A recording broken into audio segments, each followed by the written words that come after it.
Hey et bienvenue sur l'univers de la technologie.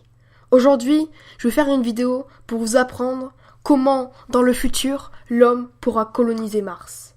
Allez, c'est parti.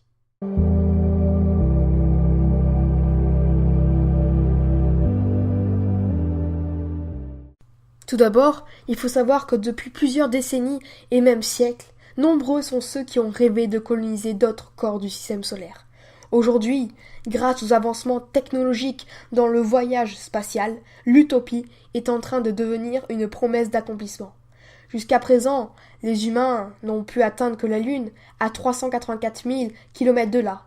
Pour aller plus loin, il faudrait pouvoir stocker davantage de carburant, aller plus vite, baisser le prix et assurer le confort des astronautes. Tout cela pourrait bientôt être réglé. La réaction entre la poudre de nano-aluminium et l'eau crée une puissante explosion de gaz d'hydrogène et d'oxyde d'aluminium qui peut servir à la poussée de lancement d'une fusée sans peser trop lourd. La technologie solaire, telle que celle utilisée sur la sonde chasseuse de la comète Rosetta, permet également de réduire la dépendance envers les combustibles, allégeant encore la charge. Le mythe a été développé. Une combinaison spatiale moulante, plus légère et souple que les combinaisons spatiales passées, rendant son port sur de longues périodes bien plus supportable. L'impression 3D n'est pas en reste. La capacité de concevoir et d'imprimer n'importe quoi, depuis un petit boulon jusqu'à une énorme antenne parabolique, permet aux missions de partir sans charge utile volumineuse à bord. Tous ces avancées technologiques ont rendu plus réelle la possibilité d'habiter une autre planète. Mars One est un projet de colonisation de la planète rouge d'ici 2025.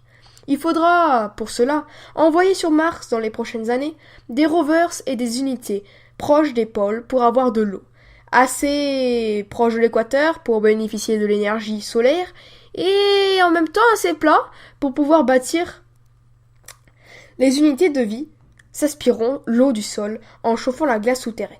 Une partie sera stockée et une autre utilisée pour créer de l'oxygène, de l'azote et de l'argon, ce qui devrait rendre l'atmosphère respirable pour l'arrivée des premiers humains. Maintenant, pour atteindre Mars, pour y arriver, il faudra de nouveaux engins spatiaux, dont voici les meilleurs en cours, bien sûr, de développement. Nous avons le Falcon X, de la société privée SpaceX, c'est la fusée réutilisable à 2 étages qui emportera le vaisseau spatial vers Mars. Après, nous avons Saturn V, c'est le roi de l'ère Apollo. La fusée à 3 étages de la NASA a réussi 13 lancements jusqu'à aujourd'hui.